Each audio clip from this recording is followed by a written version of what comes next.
Hi everyone, welcome to a beer garden, a special beer garden, because we're joined by Shireen and we're looking at the King George tomorrow at Ascot. Looking forward to that. How are you anyway, Shireen? Are you in good form at the moment?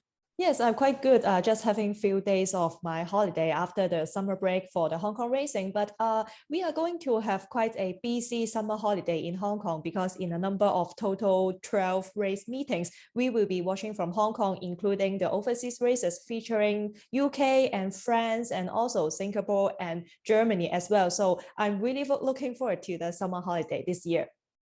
Fantastic. Will you get to see all the races tomorrow at Ascot?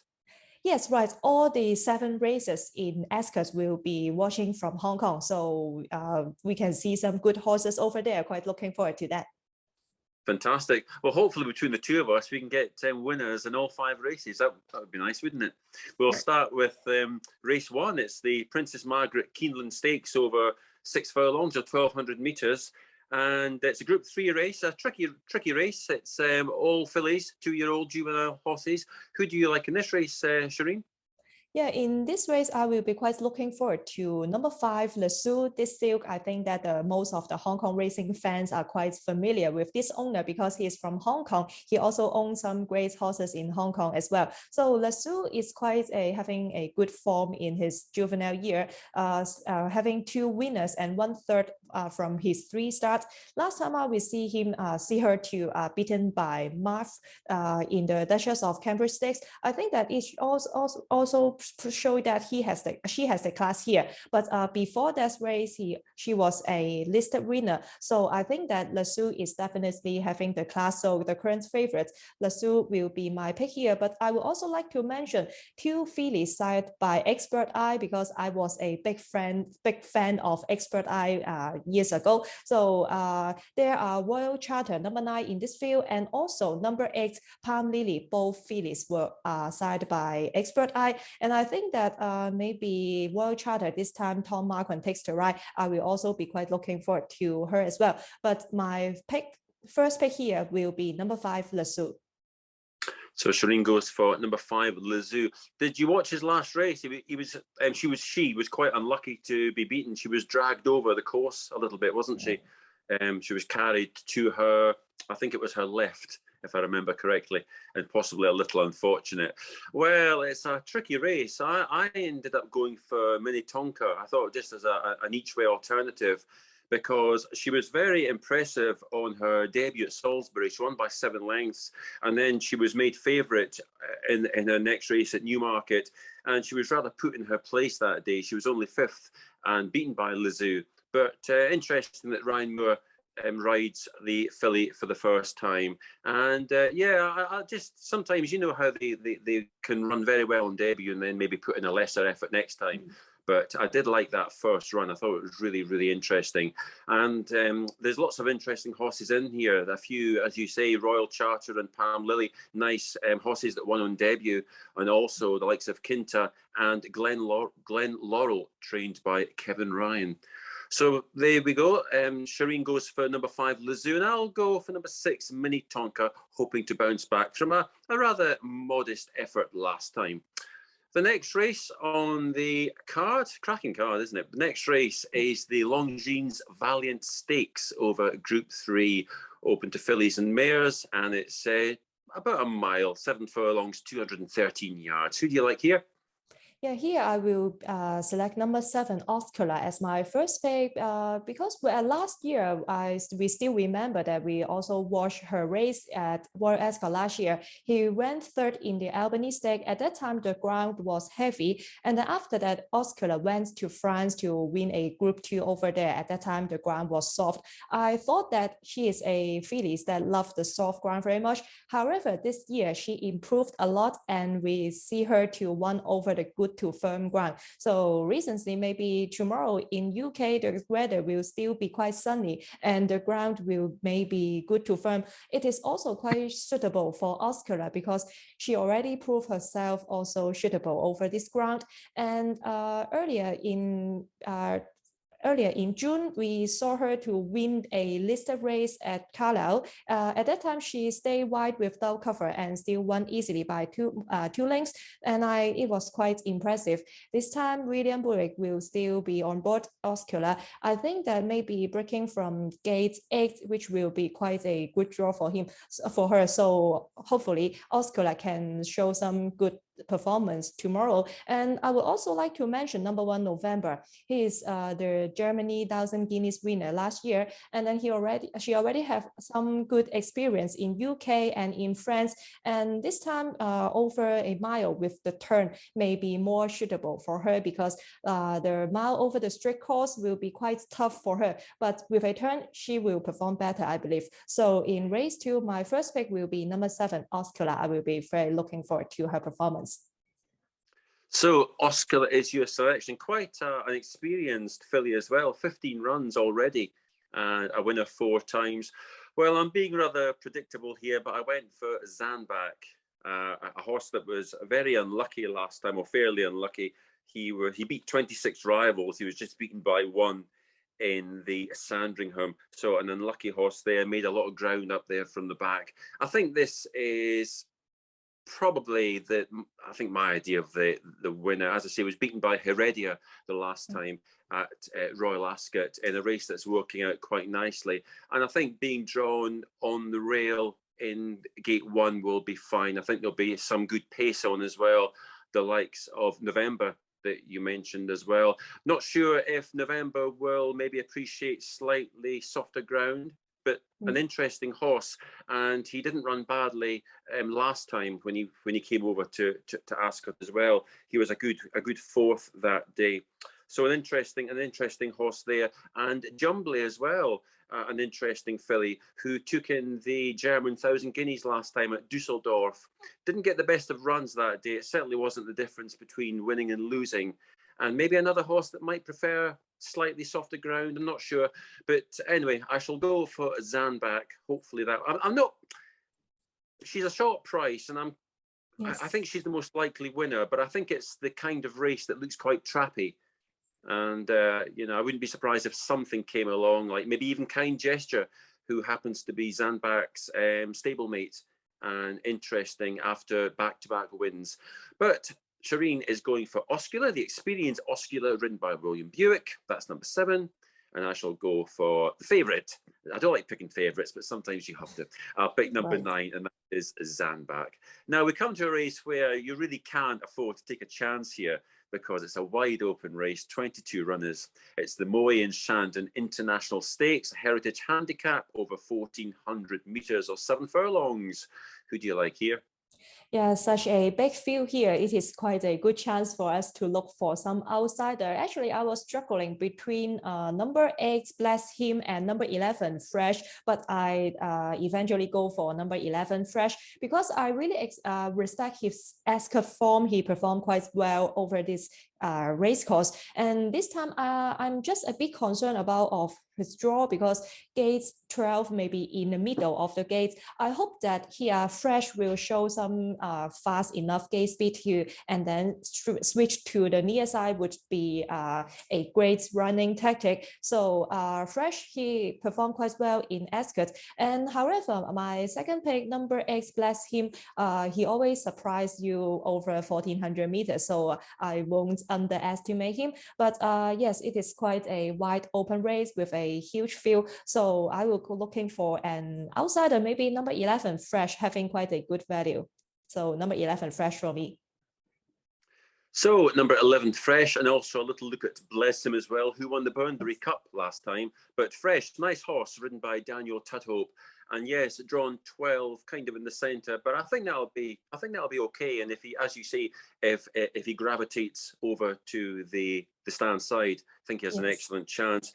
It's a really tough race, though, isn't it? Really tough. Right. And it's interesting, the likes of Accidental Agent and even Jumbly, who are both trained by Eve Johnson Houghton. There's Tactical, ridden by Ryan Moore, who's a very interesting horse, a good strike rate. He's won 3 times in 15 races. And there's Ross Collin, there's Dart Shift, who won the Royal Hunt Cup and now drops back in trip. But I went for 2 in the race. The one that I liked the most was Air to Air. I thought this was an interesting horse, and he went up £4 for a very nice success. He came back this season and he won at Yarmouth. He's gone up £4 to a mark of 95. But I think that's fine. He's ridden by Ross Ryan, who's a great young jockey. He's been riding everywhere and doing very well, and trained by George Bowie, who's also an emerging trainer doing very well at the moment. And Air to Air is drawn 20. I think that's a really nice position for him near the stand rail. And he caught the eye for me last season in the Britannia Stakes when he was 9th to Perotto, ridden by Jamie Spencer that day. He was slow away on the far side. He was drawn low. He made up ground, but ultimately couldn't sustain the run. Finished 9th. He wasn't disgraced. I like that run. So I think Air to Air is my #1 pick. Interesting, in the Britannia Stakes last year, 2nd was Rise Brethren, 5th was Co-Partner Elites, and 6th was Turin Red Sun, who are all now over with yourself.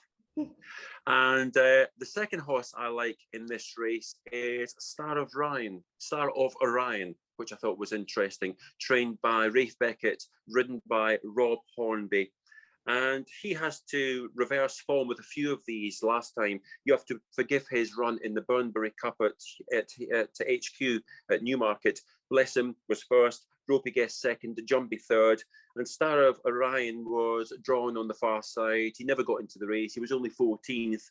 But prior to that, he was a bit unlucky, actually. He was 13th of 29 to Inver Park in the Buckingham Palace. And I thought that was a very good run. And it's also interesting that Star of Orion was second in this race last year, and he's now £1 below that mark. Last year he was ridden by Laura Pearson, took £5 off. But I think he's a very interesting horse. So just to recap, Shireen goes for number 11 Fresh, and number 8 to a lesser extent Bless Him. But Fresh, your main selection? Yes, right. My first pick will be Fresh. Fresh, right. And that is in the colours of Clipper Logistics. And I will go for number 14, that's Air to Air, and also number 12, Star of Orion. Good chances, I think.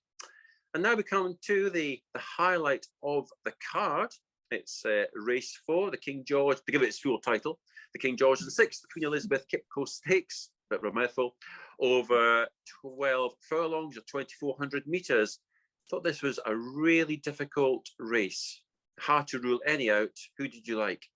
Yes, I agree. Although it is not in a big field, but all the horses are superstar. We see that Westover and Emily Upjohn, 2 up-and-coming 3-year-old, will face some older contenders here. And we also have Mishriff, and Mishriff, number 2 here, is gonna be my pick. We all know that he is a kind of superstar in the world, the Globetrotter. However, last year we see him to finally won the Group 1 in UK. He is already proved himself is a Group 1 horse around the world. However, he finally won the Group 1 in the UK last year. So this time it is a bit disappointed. This year is quite disappointed in the Saudi Cup. However, I think that it is quite good to see Mishriff to bounce back last time out in the Eclipse. Although there was just a bit unlucky for him.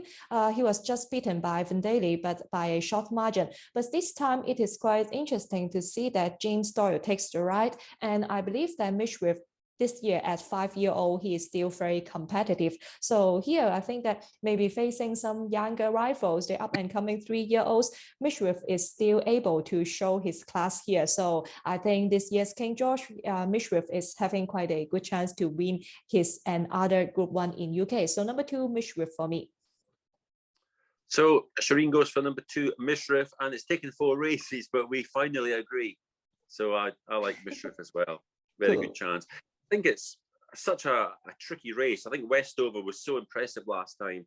He just scraped in on his reappearance at Sandown and he won by a short head. And then he was quite unfortunate in the Kazoo Derby at Epsom. And I think that David Probert was an unfortunate jockey that day. I think that that Westover was just unable, over a tricky course, to take the gap between West Wind Blows and Stone Age. And I mean, you wouldn't believe at the end, you would never have thought that Westwood would get within a head of the runner-up, Huya Mal, but he did. And I don't think he would probably have beaten the winner, but it would certainly have been interesting had he managed to get a clear run.